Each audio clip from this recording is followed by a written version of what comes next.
يا أيها الذين آمنوا إذا نودي للصلاة من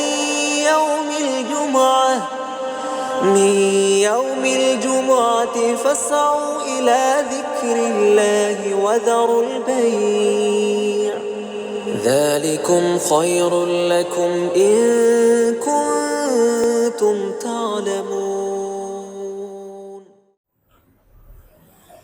إن الحمد لله نحمده ونستعينه ونستغفره ونعوذ بالله من شرور أنفسنا ومن سيئات أعمالنا من يهده الله فلا مضل له ومن يضلل فلا هادي له وأشهد أن لا إله إلا الله وحده لا شريك له وأشهد أن محمدا عبده ورسوله. يا أيها الذين آمنوا اتقوا الله حق تقاته ولا تموتن إلا وأنتم مسلمون. يا أيها الناس اتقوا ربكم الذي خلقكم من نفس واحدة وخلق منها زوجها وبث منهما رجالا كثيرا ونساء واتقوا الله الذي تساءلون به والأرحام إن الله كان عليكم رقيبا. يا أيها الذين آمنوا اتقوا الله وقولوا قولا سديدا يصلح لكم أعمالكم ويغفر لكم ذنوبكم ومن يطع الله ورسوله فقد فاز فوزا عظيما. أما بعد فإن خير الحديث كتاب الله وخير الهدي هدي محمد صلى الله عليه وسلم وشر الأمور محدثاتها وكل محدثة بدعة وكل بدعة ضلالة الضلالة في النار. أعوذ بالله السميع العليم من الشيطان الرجيم من همزه ونفخه ونفثه. بسم الله الرحمن الرحيم. والقرآن المجيد بل عجبوا أن جاءهم منذر منهم فقال الكافرون هذا شيء عجيب أإذا متنا وكنا ترابا ذلك رجع بعيد قد علمنا ما تنقص الأرض منهم وعندنا كتاب حفيظ بل كذبوا بالحق لما جاءهم فهم في أمر مريج. وقال الله عز وجل أعوذ بالله من الشيطان الرجيم إنا رسلنا نوحا إلى قومه أن أنذر قومك من قبل أن يأتيهم عذاب أليم. تمام تعریفوں کا اکیلا مستحق اللہ کی ذات وحدہ لا شریک ہے، جس کا معاملہ تو اتنا بڑا ہے کہ اگر وہ کسی چیز کا ارادہ کرے اور کہے ہو جا تو سب وجود میں آ جائے۔ درود و سلام ہو سارے ہی انبیاء علیہ السلام جن کی انتھک محنت سے پوری دنیا میں آج انسانیت باقی ہے، بالخصوص آخری نبی محمد صلی اللہ علیہ وسلم نے دنیا کو ایک نیا پیغام دیا اور انسان کو انسان بنائے۔ حمد و ثنا اور درود کے بعد میں نے آپ کے سامنے سورہ نوح کی پہلی آیت کا انتخاب کیا، جس میں اللہ تبارک و تعالیٰ نے کہا اِنَّا أَرْسَلْنَا نُوحًا إِلَىٰ قَوْمِهِ أَنْ أَنذِرْ قَوْمَكَ مِنْ قَبْلِ أَنْ يَأْتِيَهُمْ عَذَابٌ أَلِيمٌ۔ اس سے پہلے کہ دردناک عذاب کی کارروائی شروع ہو جائے، ہم نے ہی نوح کو ان کی قوم کی طرف رسول بنا کر بھیجا کہ جاؤ اپنی قوم کو ڈرا دو۔ جو سماج اللہ کو چھوڑ دیتی ہے یا اللہ کے ساتھ کسی دوسرے کو شریک ٹھہراتی ہے، اس سماج پر اللہ تبارک و تعالیٰ عذاب کی کارروائی کرتا ہے۔ عیسیٰ علیہ السلام نے اپنے سماج سے کہا تھا اِنَّهُ مَن يُشْرِكْ بِاللَّهِ فَقَدْ حَرَّمَ اللَّهُ عَلَيْهِ الْجَنَّةَ۔ جس کسی نے بھی اللہ کے ساتھ کسی دوسرے کو شریک ٹھہرایا، اللہ تعالیٰ نے اس پر جنت کو حرام قرار دے دیا ہے، آخرت تو برباد ہو گئی۔ دنیا میں بھی شرک کرنے والے سماج کے ساتھ اللہ تعالیٰ نے الگ الگ کاروائیاں کی۔ بعض قومیں ایسی تھیں جن کو اللہ تعالیٰ نے مکمل صاف کر دیا، قوم عاد، قوم سمود۔ اگر قرآن ان کے بارے میں کوئی تفصیل بیان نہ کرتا تو لوگ ان کو بھول ہی جاتے۔ بعض قومیں ایسی ہیں جن کو اللہ تعالیٰ نے جینے کا موقع دیا لیکن ذلت اور رسوائی کے ساتھ، وَضُرِبَتْ عَلَيْهِمُ الذِّلَّةُ وَالْمَسْكَنَةُ وَبَاءُوا بِغَضَبٍ مِّنَ اللَّهِ، جیسے بنی اسرائیل۔ جو سماج اللہ کے ساتھ کسی دوسرے کو شریک ٹھہراتی ہے اس سماج پر کم از کم 6 قسم کا عذاب ہے جو کبھی بھی آ سکتا ہے۔ انبیاء علیہ السلام نے اپنے سماج کو اللہ کے عذاب کے بارے میں بتایا تو سماج نے نبیوں کا مذاق بنایا۔ پیارے رسول صلی اللہ علیہ وسلم صفا کی پہاڑی پر کھڑے ہو کر کہتے ہیں، میری قوم ایک اللہ کو مان لو ورنہ اللہ کی فوج ہے جو تم پر حملہ کر ڈالے۔ اللہ کی فوج تو بے شمار ہے، یہ مٹی، یہ ہوا، یہ آندھی، یہ طوفان، یہ سیلاب، یہ زلزلے، یہ دھوپ، اور یہ کھٹمل، مچھر، جوں، مینڈک، پھول، ٹڈی، کتنی فوجیں ہیں اللہ تعالیٰ کی۔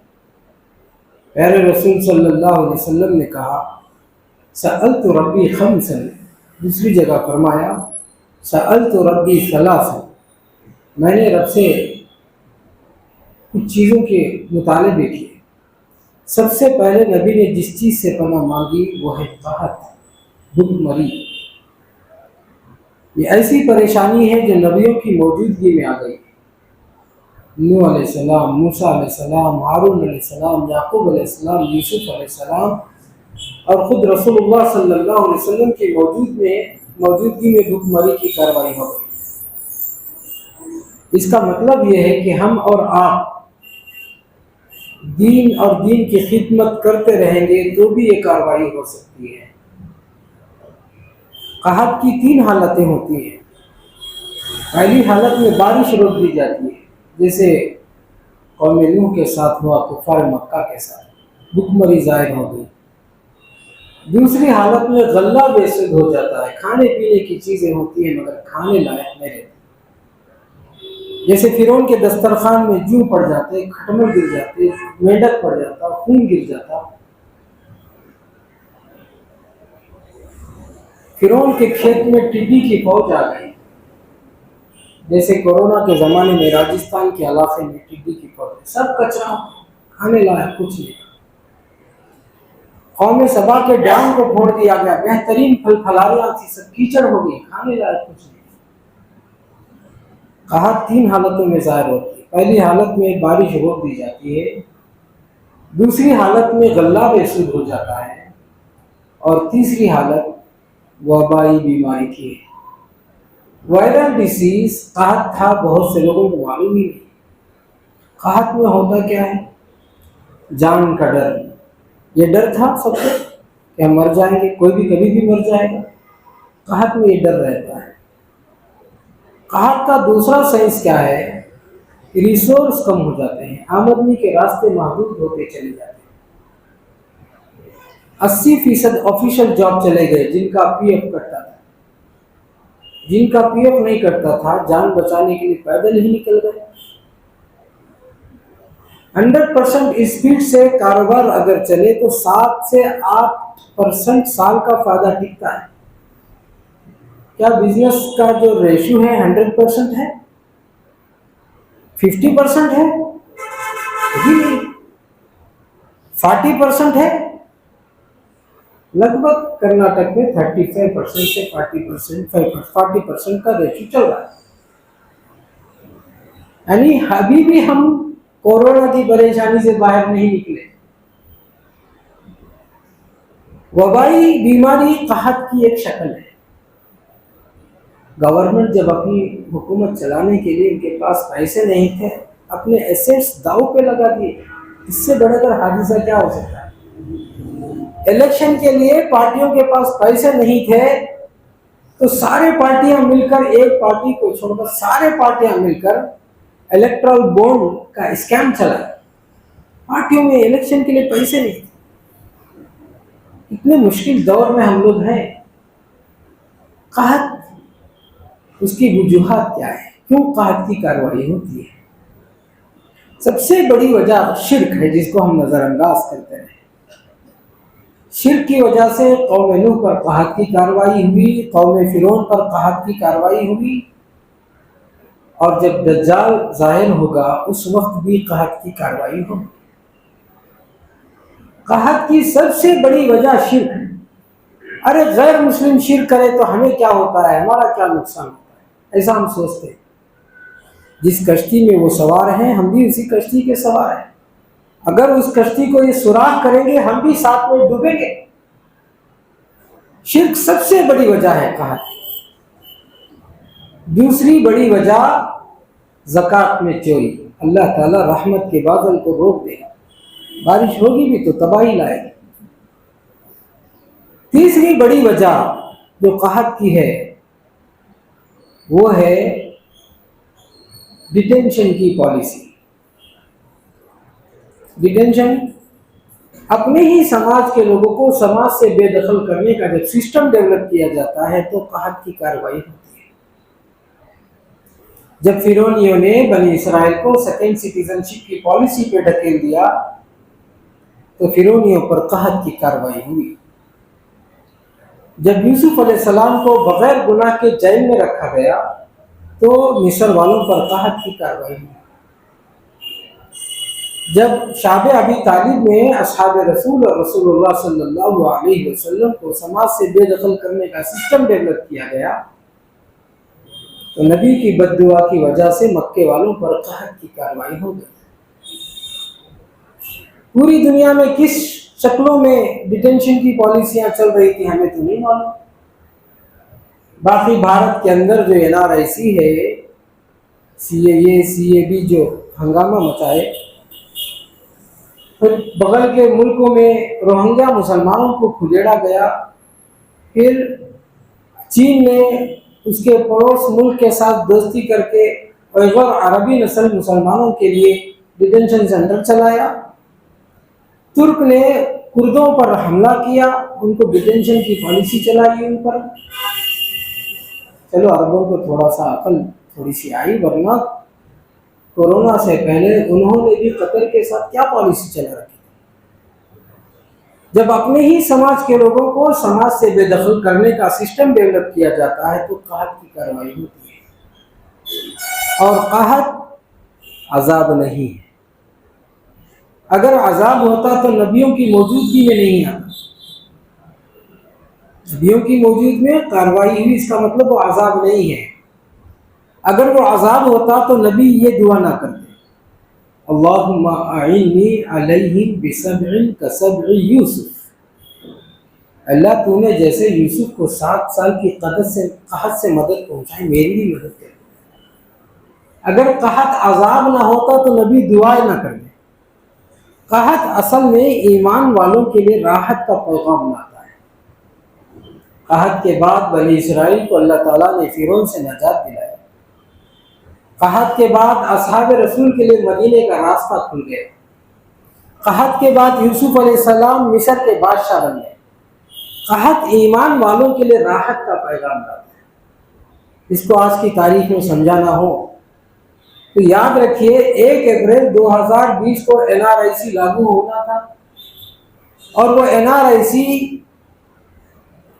23 ستمبر 2023 کی رات کو لاگو ہوا۔ کوئی پریشانی آئی؟ لاگو تو ہو گیا۔ وہی قانون پہلے بھی لایا جا رہا تھا، وہی قانون بعد میں بھی لایا گیا، کوئی پریشانی آئی؟ یہ بات اور ہے کہ ہم میں سے بہت سے لوگوں کو معلوم ہی نہیں ہے کہ یہ قانون لاگو ہو چکا ہے، یہ بات الگ ہے، ورنہ قانون لاگو ہو چکا وداؤٹ اینی اپوزیشن، سب مل کر اس میں شریک۔ تو پریشانی جو 2020 کی تھی وہ پریشانی کس نوعیت میں بدل گئی؟ راحت میں بدل گئی۔ قحط ایمان والوں کے لیے راحت کا پیغام لاتا ہے۔ جہاں ایمان والوں کے لیے راحت کا پیغام لاتا ہے وہیں ظالموں کے لیے کسی بڑے عذاب کی دھمکی ضرور ہے۔ ایسا ہم پچھلے 4 سال سے سنا رہے تھے، اب ہمارے پاس تو بہت ریکارڈ ہے۔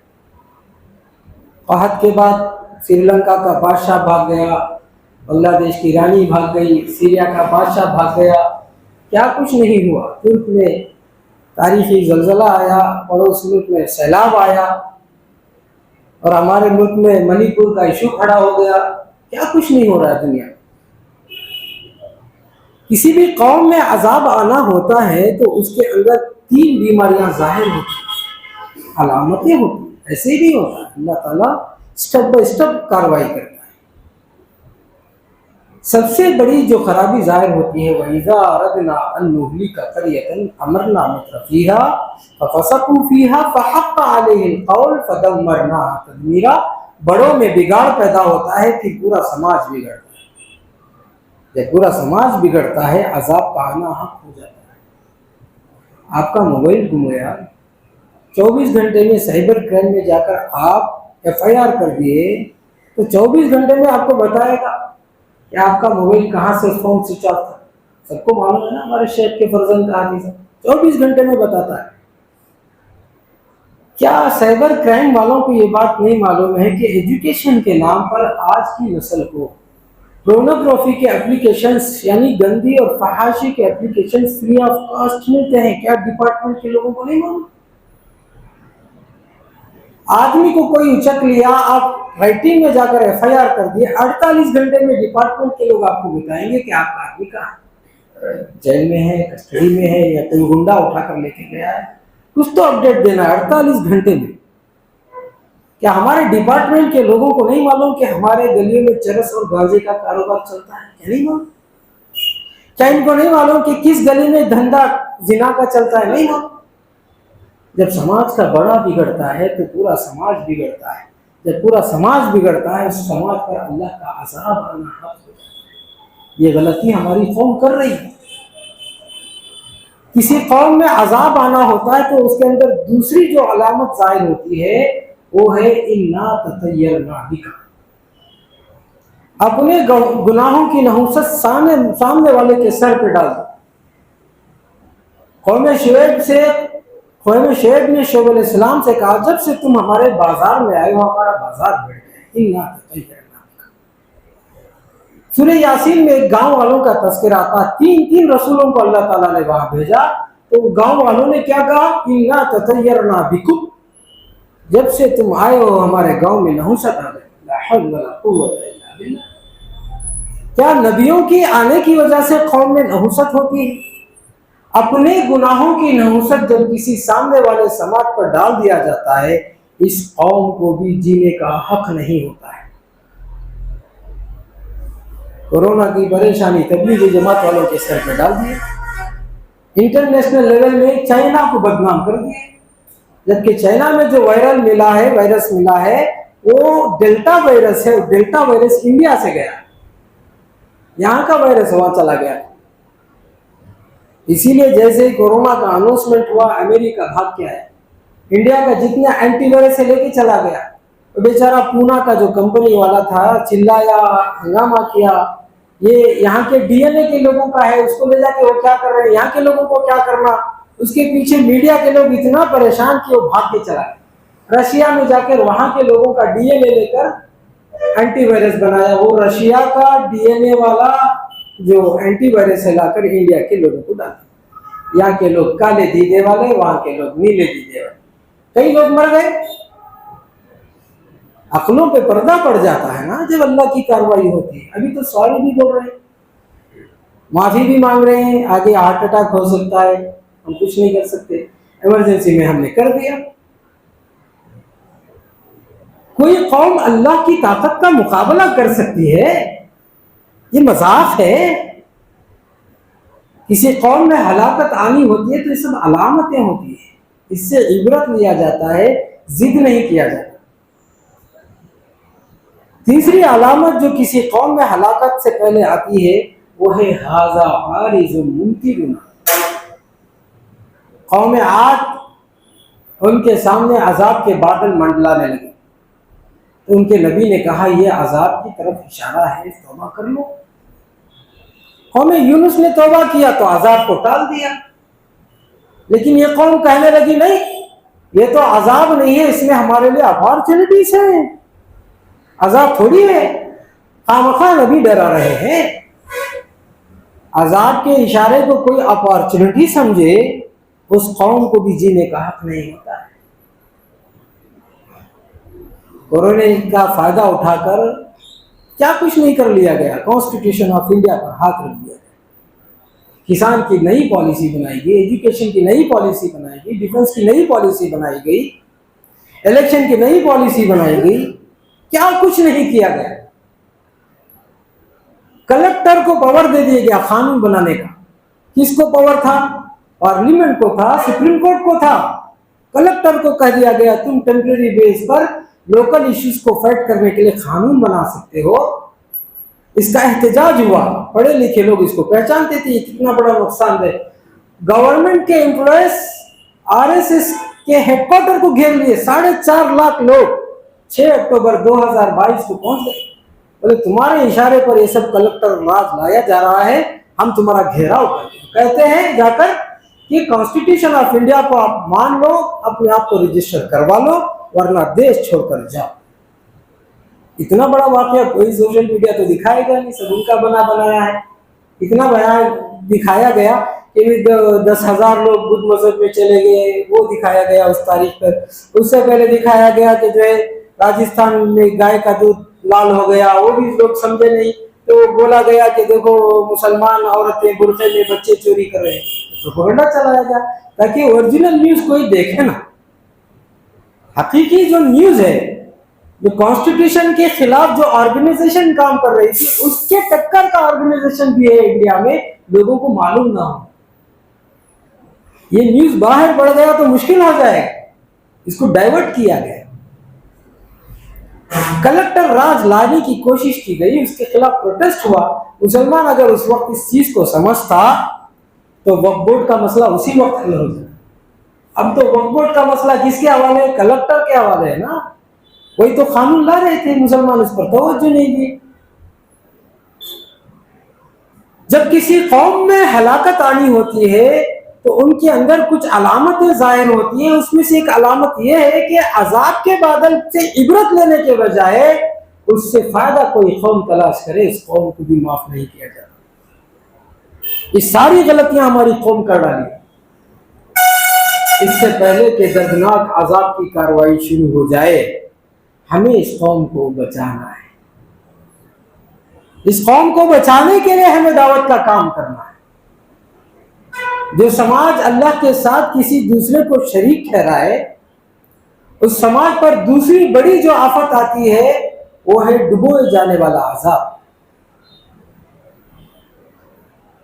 اور کسی قوم کو ڈبوئے جانا ہے تو کوئی ضروری نہیں کہ آبادی کسی ندی یا سمندر کے کنارے رہے. شرک کی وجہ سے اللہ تعالیٰ نے قوم نوح کو ڈبو دیا, قوم سبا کو ڈبو دیا, اور قوم فرعون کو ڈبو دیا. اور یہ اشارے بار بار چلتے رہتے ہیں. ہمیں اس سے عبرت لینے کی ضرورت ہے. 2010 میں کرنول کے شہر میں پانی داخل ہو گیا.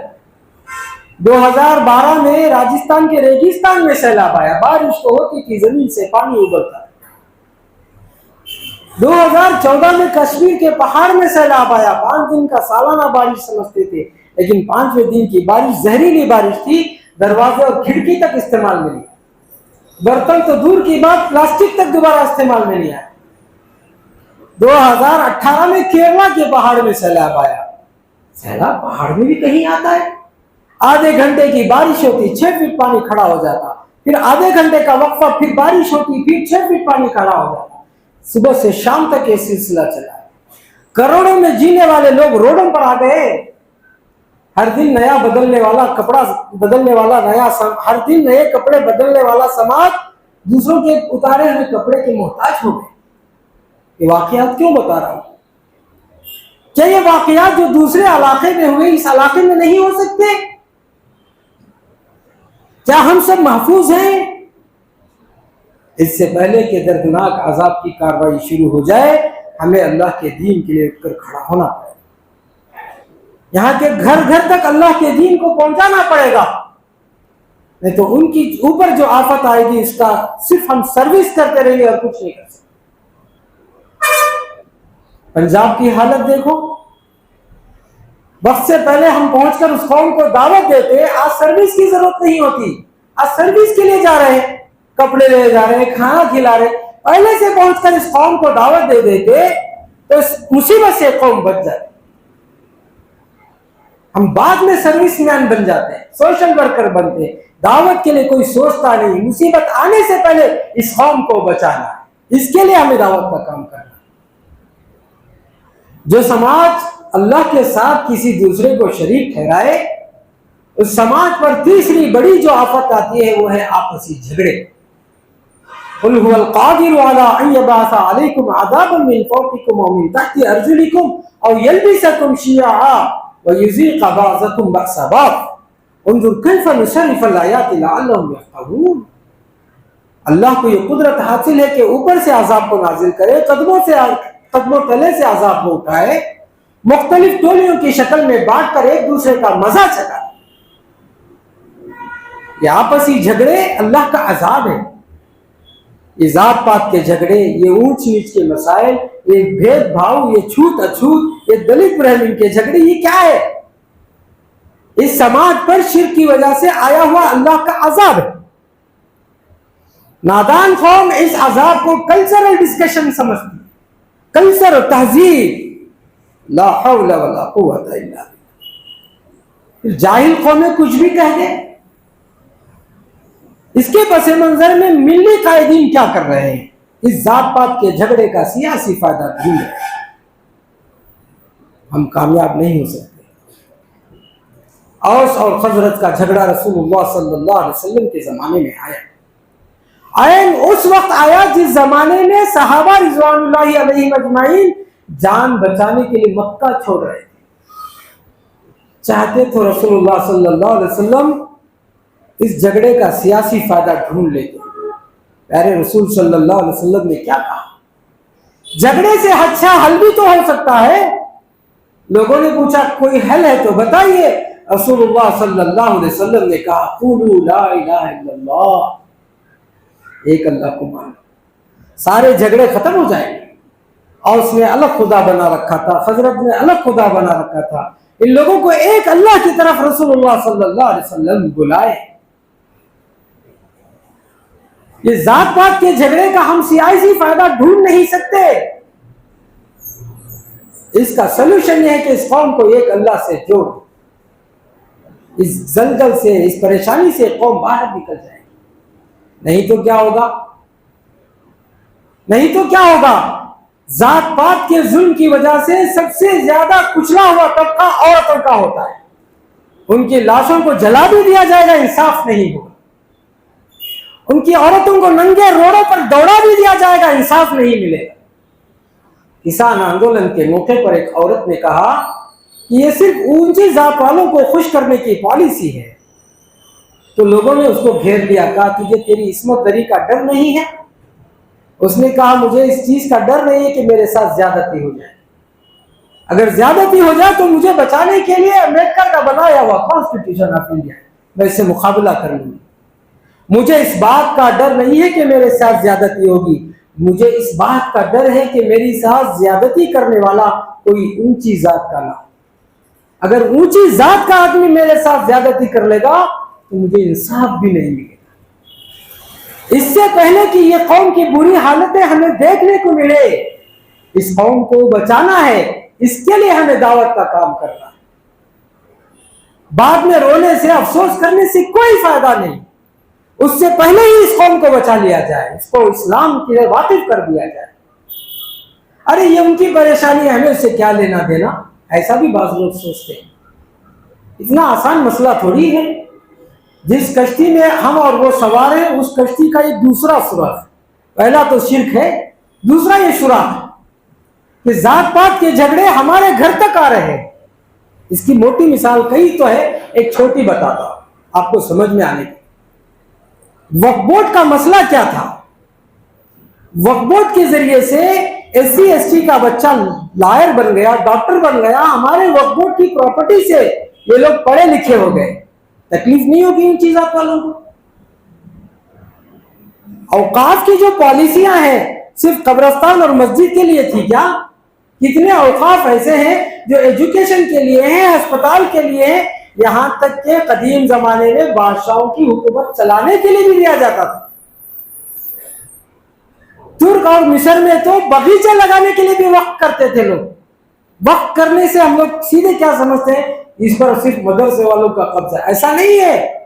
وقف کرنے والی کی نیت کیسے ہے، اس پر کام ہوتا ہے۔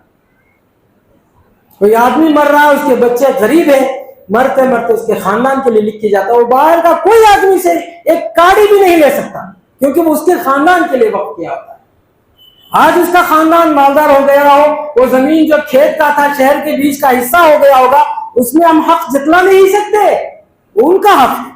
جیسے آدمی کی نیت ہوتی ہے اسی کو فالو کیا جاتا ہے۔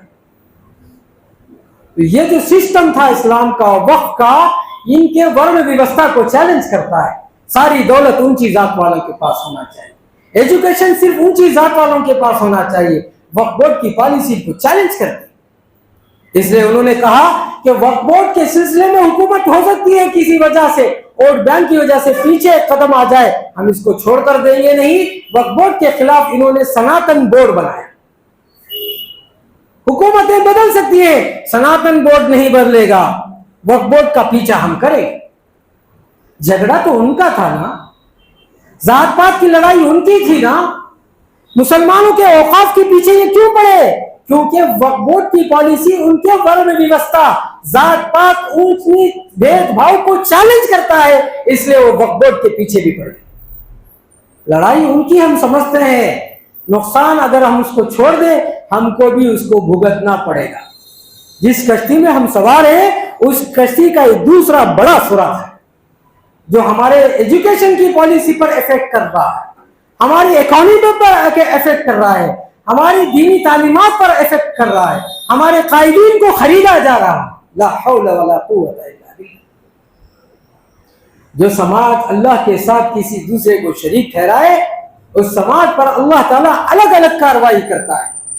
چوتھی کارروائی جو اللہ تعالیٰ کرتا ہے وہ ہے مالی بحران، اکانومیکل کرائسس۔ جتنا پیسے دولت بازار میں ڈالیں گے اتنا نقصان ہو جائے گا۔ سونے کی چڑیا کو 1% مائنس پر لا کر کھڑا کیا، اس کے بعد 5% مائنس پہ چلا گیا ان کا جی ڈی پی، تو اپوزیشن بہت چلائے، ارے 1% مائنس سے 5% مائنس پہ چلے۔ پھر کورونا کی پریشانی آئی، 39% مائنس میں چلا گیا جی ڈی پی ویلیو۔ پھر دیکھتے ہی دیکھتے 24% ہوا تو ہمیں یقین نہیں ہوا پوری دنیا میں جی ڈی پی کی ویلیو گری ہے، ہماری انڈیا کی جی ڈی پی ویلیوشن کیسے بڑھ رہا ہے؟ مائنس ہے لیکن گروتھنگ کیسے ہوتا ہے؟ میں نے ایک رپورٹر کو پکڑا اور کہا مجھے بتاؤ یہ کیسے ہوتا ہے؟ انہوں نے کہا مولوی صاحب تمہیں اسے کیا لینا دینا، تم اپنا دیکھو، اللہ اور رسول کی باتیں یہ سب تمہیں سمجھ میں نہیں آئے۔ ہم نے کہا ہم 4 جگہ جاتے ہیں، لوگوں کو بتانا پڑتا ہے ہوتا کیا ہے۔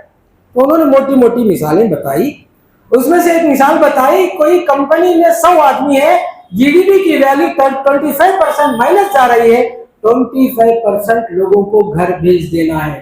کوئی کمپنی زبردستی چلائے گا، وہ کمپنی گھاٹے میں جائے گا۔ موٹی موٹی مثالیں ہیں۔ جی ڈی پی کی ویلیو ابھی 18% آ گئے، تو کیسے ہو گیا؟ جو بڑی بڑی کمپنیاں تھیں جو کورونا کے زمانے میں بھاگ گئی، اس کا حساب نہیں جوڑا گیا۔ جو کمپنیاں اڈانی امبانی جیسے کمپنیاں، اس کا حساب رکھ کر پوری دنیا کو دکھایا جا رہا ہے کہ ہماری جی ڈی پی کھڑ رہی ہے۔ ساری جو پرائیویٹ کمپنیاں سب کا دیوالیہ نکل گیا، اس کو حساب میں ہی نہیں جوڑا گیا۔ کیا اس طریقے سے ٹیکنیکل حساب کر کے ملک کی جی ڈی پی کو بچایا جا سکتا ہے؟ یہاں کی مالی حالت کو سدھارا جا سکتا ہے؟ اگر ایسے ہی حالت باقی رہے تو ہوگا کیا؟ چرس اور گانجے کا کاروبار جو گلیوں میں چلتا تھا ہماری بچیوں کے ہاتھ میں آ جائے، اور جس دن ہماری لڑکیوں کے ہاتھ میں چرس اور گانجے کا کاروبار آئے گا، کسی کے بھی بستر میں سوتے ہوئے اس کو شرم نہیں آئے گی۔ سود کا کاروبار جو 100% نہیں تھا، 25%، 30% تھا، 100% سود کے نظام میں مسلمان بھی داخل ہو گیا۔ گھر کرائے میں لینے کے لیے تیار نہیں ہے، سود ہی گھر میں ہی جانا چاہتا ہے۔ سٹا بازار جو کسی زمانے میں گھوڑے اور کرکٹ پہ لگتا تھا، آج الیکشن پہ لگنے لگا ہے۔ پہلے سے اس قوم میں شرک ہے، مصیبتیں ہیں اس کے ساتھ یہ اور نحوست کے کام قوم کرنے لگے، کیا اس قوم کو اللہ چھوڑ دے گا؟ اس سے پہلے کہ یہ ماحول اور بگڑ جائے، ہمیں اس قوم کو بچانا ہے، اس کے لیے ہم اللہ کے دین کی خدمت کریں۔ جو سماج اللہ کے ساتھ کسی دوسرے کو شریک ٹھہراتی ہے، اس سماج پر پانچویں جو بڑی آفت آتی ہے وہ ہے نسلوں کا خاتمہ۔ فَقُلْتُ اسْتَغْفِرُوا رَبَّكُمْ إِنَّهُ كَانَ غَفَّارًا يُرْسِلِ السَّمَاءَ عَلَيْكُمْ مِدْرَارًا وَيُمْدِدْكُمْ بِأَمْوَالٍ وَبَنِينَ۔ قوم نوح کے مسائل میں یہ مسئلہ تھا کہ اکانومیکل کرائسس تھا، اس کے ساتھ ان کے گھروں میں صرف لڑکیاں ہی پیدا ہو رہے تھے، لڑکے پیدا ہونے کا سلسلہ رک گیا۔ شرک چھوٹا گناہ ہے کیا؟ قیامت کے قریب ایک مرد کے ماتحت 50 عورتیں آ جائیں گی، یعنی کمانے والا ایک اور کھانے والے 50۔ کیا حالت گزری گی اس قوم پر، سوچ کر دیکھو۔ کمانے والا آج کی تاریخ میں ایک اور کھانے والے 10-12 ہو جائے، اللہ معاف کرے، آدمی حلال اور حرام کی تمیز چھوڑ دیتا ہے۔ کیا حادثہ گزرے گا اس سماج پر کہ کمانے والا ایک ہوگا اور کھانے والے 50۔ ان کے گھروں میں خودکشیاں شروع ہو جائیں۔ اس سے پہلے کہ ان کے گھروں سے ہمیں لاشیں نکالنے پڑے، ہمیں ان کو اللہ کی طرف بلانا ہے، بلائیں گے انشاءاللہ۔ جو سماج اللہ کے ساتھ کسی دوسرے کو شریک ٹھہرائے، اس سماج پر چھٹی بڑی جو مصیبت آتی ہے وہ ہے بے حیائی، فحاشی، ننگا ناچ۔ جب قوم اللہ کو چھوڑ کر دوسروں کی پوجا کرتی ہے، وہاں شیطان ہوتا ہے، اور شیطان انسان کو کیا سکھاتا ہے؟ الشیطان یعدکم الفقر ویأمرکم بالفحشاء، قوم کو ننگا کر دیتا ہے۔ اچھے پڑھے لکھے گھرانے کے بچیاں ادننگی گلیوں میں گھومتی نظر آئیں گی۔ کیا خاندان، کیا نام، نمود، رتبہ، شرافت، سب ملیا میٹ ہوگا۔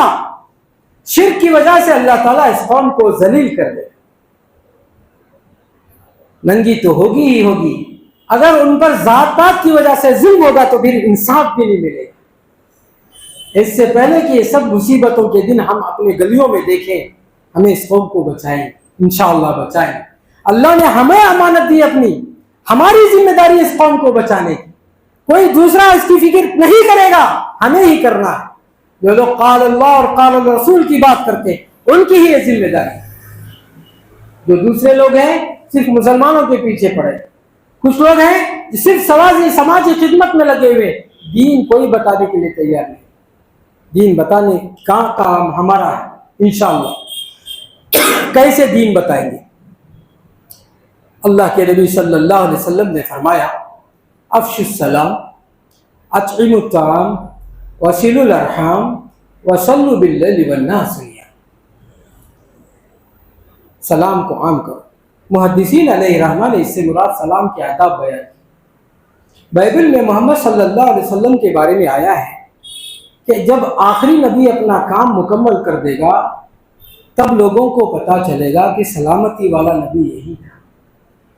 اللہ کے نبی صلی اللہ علیہ وسلم مدینے میں آ کر اس پیشن گوئی کی بنیاد رکھتے ہیں اور کہتے ہیں افشوا السلام، آج کے بعد ہم کوئی نفرت کی بات نہیں کریں گے۔ ادھر سے کوئی نفرت کا ویڈیو ہو گیا، ادھر فارورڈ کر دیے، ادھر کا کوئی نفرت کا ویڈیو ہو گیا، ادھر فارورڈ کر دیے۔ نہیں، ہم دنیا میں امن پھیلانے والی قوم ہوگی، نفرتوں کو ہم پروان نہیں چڑھائیں گے۔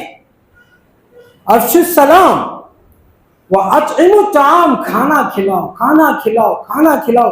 17 روایتیں اور ساری روایتیں صحیح سند کی ہیں، اور قرآن میں کئی جگہ کھانے کھلانے کی فضیلت ہے۔ کھانا کھلاؤ کہنے سے ہمارے لوگ لے جا کے شادی میں بٹھا کے کھانا کھلا دیں۔ کیا صحابہ رضوان اللہ علیہ مجمعین کے زمانے میں شادی محل کا کلچر تھا؟ آج کل تو اور آسان کر دیے، 5 روپے میں کھلا کے بھگا دیتے۔ یہ تو بھکاریوں کو کھلانے کا سسٹم، ہماری قوم کو بھکاری بنا رہے ہیں۔ کیا ہوٹل کلچر تھا رسول اللہ صلی اللہ علیہ وسلم کے زمانے میں؟ لوگوں کو کھانا کھلانے کی جو بات ہے وہ کہاں کھلاتے تھے؟ رسول اللہ صلی اللہ علیہ وسلم نے قریش کو کہاں کھانا کھلایا؟ کہ گلیوں میں بٹھا کے یا اپنے گھر کے اندر؟ جب اپنے گھر کے اندر کسی کو بلا کر کھانا کھلاتے ہیں اس کو کہا جاتا ہے مہمان نوازی۔ اس کو کہا جاتا ہے مہمان نوازی. اس ایک سنت کو انشاءاللہ آپ زندہ کر کے دیکھیں. آج آپ کے گھر میں اچھا پکا ہے, کسی غیر مسلم کو بولو تم میاں بیوی ہمارے گھر تشریف لاؤ, آج ہمارے گھر میں اچھا پکا ہے. آئیں گے نہیں آئیں گے؟ کیوں ہوٹل میں نہیں ملتا کیا؟ ہوٹل میں مہمان نوازی نہیں ہوتی, انسانیت کا احترام نہیں ہوتا, اس میں دلجوئی نہیں ہوتی, اس میں خلوص نہیں ہوتا, جو خلوص مہمان نوازی میں ہوتا ہے. آپ لاکھ بار ہوٹل میں کھلا دو, ایک بار گھر لا کر کھلا دو, بہت فرق ہے اس کے اندر. اکیلے مرد کو کبھی نہیں کھلانا, کھا لے گا تو شراب پی لے گا, جا کے گھر میں ظلم کرے. جب بھی آپ کھلانا ہے کہنا تم اپنے میاں بیوی بچوں کے ساتھ تشریف لاؤ, پوری مہمان نوازی, پوری خاطرداری کرو. ہماری عورت ان کی عورتوں کو خاطرداری کرے گی, ہمارے مرد ان کے مردوں کی خاطرداری کریں گے. کیا زبردست پلان تھا رسول اللہ صلی اللہ علیہ وسلم. مکینے میں صرف مکے میں مہمان نوازی نہیں کیے, مدینے میں آ کر رسول اللہ صلی اللہ علیہ وسلم نے مدینے میں کام کی جو پالیسی بتائی, اس میں پہلی ورکنگ پالیسی مہمان نوازی تھی. سلام کو عام کرو اور مہمان نوازی کرو. یہ دلوں کو جوڑنے والا کام ہے. اسلام نے ہمیں جس طریقے سے ڈیزائن کیا ہے اس میں اس قوم کے مسائل حل ہوتے ہیں. ہم صرف ایک سنت پر عمل کریں گے, مہمان نوازی پر ہم عمل کریں گے, قوم کی قوم ایمان میں آ جائے گی انشاءاللہ. وہ آپ کو بلائیں گے گھر میں, آپ جا سکتے ہیں, کھا سکتے ہیں, اسلام میں جائز ہے. وہ آپ کے گھر آئیں گے, ہم ان کے گھر جائیں گے, دونوں گھر ایک گھر بن جائیں گے. اس کا دکھ تمہارا دکھ, تمہارا غم اس کا غم, اس کی خوشی تمہاری خوشی, تمہاری خوشی اس کی خوشی. جب یہ قوم جم جائے گی پھر دین بتانا آسان ہے. ایک سنت پر آپ عمل کرنے کی نیت ہے کہ میرے اگر 10 دوست ہیں, ایک ایک مہینے کو ایک دوست کو ہم اپنے گھر بلائیں گے فیملی کے ساتھ. سال کے 10 مہینے آرام سے کام کر سکتے ہیں. اور رمضان کا مہینہ آ گیا, مہینے کے 30 دن ہم مہمان نوازی کر سکتے ہیں افطاری کے موقع پر. یہ جو عیسائیوں کا بنایا ڈھانچہ یا سیاسی لوگوں کا بنایا ڈھانچہ, اس کو چھوڑیے. جو کام نبی کا تھا اس کو نبوی طریقے سے کیجیے. نبی کا طریقہ کیا تھا؟ اپنے گھر بلا کر کھانا کھلاتے. اس سنت پر اگر ہم عمل کریں گے, وہ لوگ ہمارے دسترخوان میں دین سیکھ کر جائیں. جب ان کا بچہ اٹپٹانگ حرکتیں کرے گا محفل میں, ادھر ادھر سے کھائے گا, آپ بچے کو سکھائیں گے کہ بیٹا تمہاری جانب سے کھاؤ, ادھر ادھر سے اٹھا کے مت کھاؤ, تو باپ کہے گا اس کو انسان بنا دو, یہ بچے کو تمہارے حوالے کر کے چلے جاؤ. یہ سب ہوگا. کیا سمجھتے ہیں اس قوم کو؟ ہمارے اور آپ کے خلاف اتنا زیادہ پروپیگنڈا ہونے کے باوجود آج بھی یہ لوگ ہمارے سے کیسا رشتہ رکھیں؟ چچا بھتیجے کا رشتہ رکھیں, بھائی اور چھوٹے بھائی کا رشتہ رکھیں, ماموں اور بھانجے کا رشتہ رکھیں. ایک مولوی صاحب کو میں SC/ST کے علاقے کو لے کے گیا, بولا ان کے ساتھ تم اپنے تعلقات بڑھاؤ, دوریاں مت رکھو, ان کے ساتھ اٹھا بیٹھا کرو. تو مولوی صاحب وہ SC/ST کے جو بچہ ہے اس کو ڈانٹتے ہیں اور کہتے ہیں سارا مسئلہ, سارے فسادات تمہارے گلیوں سے ہی آتا ہے, تم اپنے آپ کو سنبھالو. ایسا وہ مولوی صاحب ان کو بولے. تو SC کا بچہ کیا بولا معلوم اس محفل میں؟ ماما, میں آپ کو ماما بولتا ہوں. کیا بولتا ہے؟ میں تمہیں ماما بولتا ہوں, میں تمہیں اتنی عزت سے بات کرتا ہوں, تم مجھے دشمن کی کیٹیگری میں رکھتے ہو. یہ کیا رشتہ تم بنا رہے ماما؟ مسلمان کیا ہو گیا ہے آج؟ پروپیگنڈے میں اتنا آ گیا, اپنے اور غیر میں فرق نہیں کر رہا ہے, ظالم اور مظلوم میں فرق نہیں کر رہا ہے, اپنا کون ہے غیر کون ہے پہچان نہیں رہا ہے. اپنے آپ کو, اپنی سوچ کو بدلو. ہو سکتا ہے پوری دنیا تمہاری دشمن ہو جائے, ایسا تو ہے نہیں ہے. مان کر لیا, آپ نے مان لیا کہ پوری دنیا دشمن ہے, کم از کم جو 10 آدمی آپ کے دوست ہیں وہ تو تمہارے دشمن نہیں ہے. ان پر تو کام کرو, اتنا تو کرو. کل قیامت کے دن یاد رکھنا, کوئی بھی دوزخ میں جلنے کے لیے تیار نہیں ہوگا. دوزخ معمولی مسئلہ ہے کیا؟ دوزخ کے بارے میں اللہ تعالیٰ کہتا ہے وَلِلَّذِينَ كَفَرُوا بِرَبِّهِمْ عَذَابُ جَهَنَّمَ وَبِئْسَ الْمَصِيرُ إِذَا أُلْقُوا فِيهَا سَمِعُوا لَهَا شَهِيقًا وَهِيَ تَفُورُ تَكَادُ تَمَيَّزُ مِنَ الْغَيْظِ. جب نافرمانوں کو دوزخ میں ڈالا جائے گا، اس میں ڈالا جائے گا تو اس میں بڑی بھیانک آوازیں آئیں گی. 100 سال کی گہرائی میں آگ بھڑک رہی ہے، وہ گہرائی والا آگ انسان 100 میل باہر سے سن لے گا. وہ جو آواز ہے، اس آواز کے بارے میں اللہ کہتا ہے، جو بھڑک رہی ہے آگ، اس کی جو آواز ہے، شعلے کی جو آواز ہے، اس آواز کے بارے میں اللہ تعالیٰ کہتا ہے تکاد تمیز من الغیظ، قریب ہے کہ غصے کی وجہ سے دوزخ بھی بلاسٹ ہو جائے. کوئی انسان اس میں جانے کے لیے تیار ہوگا؟ کوئی تیار ہوگا؟ اتنا بڑا مسئلہ ہے قیامت کے دن. قوم نوح علیہ السلام، ان پر 950 سال کام کیے، دوزخ دیکھ کر کہہ دیں گے کسی نے ہم کو دین ہی نہیں بتایا. 950 سال نوح علیہ السلام نے کام کیا. پھر امت محمدیہ کو بلایا جائے گا، ان کی سفارش پر نوح علیہ السلام کو چھوڑ دیا جائے. 950 سال ایک نبی ایک قوم پر کام کرتی ہے، وہ قوم دوزخ کو دیکھ کر ڈر جاتی ہے. اللہ تعالیٰ سے کہتی کوئی ہم کو بتایا نہیں، ہمارے اطراف رہنے والی قوم کیا ایسے ہی دوزخ میں چلے جائے گی؟ کیا وہ لوگ ہم کو نہیں پھنسائیں گے؟ یہ جو آپ اپنے آپ کو سمجھ رہے ہو ہم دین کی بات نہیں کریں گے تو بہت محفوظ رہیں گے، دھوکے میں نہ رہنا. ان الذين يكتمون ما انزل الله من الكتاب ويشترون به ثمنا قليلا اولئك ما ياكلون في بطونهم الا النار ولا يكلمهم الله يوم القيامه ولا يزكيهم ولهم عذاب اليم. بنی اسرائیل نے کیا کیا؟ دین کی بات بتانا چھوڑ دیا. کیا فائدہ ملا؟ لوگ ان کو شریف بولیں گے. بھائی بیکار کا آدمی نہیں، ادھر ادھر کی باتیں نہیں کرتا، بڑا شریف بنا پھرتا ہے. اپنے آپ کو سیف زون میں رکھنے کے لیے انہوں نے امر بالمعروف اور نہی عن المنکر کا کام چھوڑ دیا، تو اللہ تعالیٰ نے کہا قیامت کے دن ان کے پیٹوں میں ہم آگ بھر دیں گے. قیامت کے دن ہم ان سے بات نہیں کریں گے، قیامت کے دن ہم انہیں معاف نہیں کریں گے، بلکہ ان کو دردناک عذاب میں رکھیں گے. سارے ہی مفسرین نے کہا اگر مسلمان بھی یہ جرم کرتا ہے، مسلمان کو بھی قیامت کے دن یہی سزا ہوگی کہ اللہ تعالیٰ ان سے بات نہیں کرے گا اور نہ ان کو معاف کرے گا، بلکہ دردناک عذاب میں رکھے گا. وجہ کیا ہے؟ اللہ تعالیٰ کہتا ہے اولئک الذین اشتروا الضلالۃ بالہدی والعذاب بالمغفرہ. یہی لوگ ہیں جنہوں نے ہدایت کے بدلے میں گمراہی کا سودا کر لیا.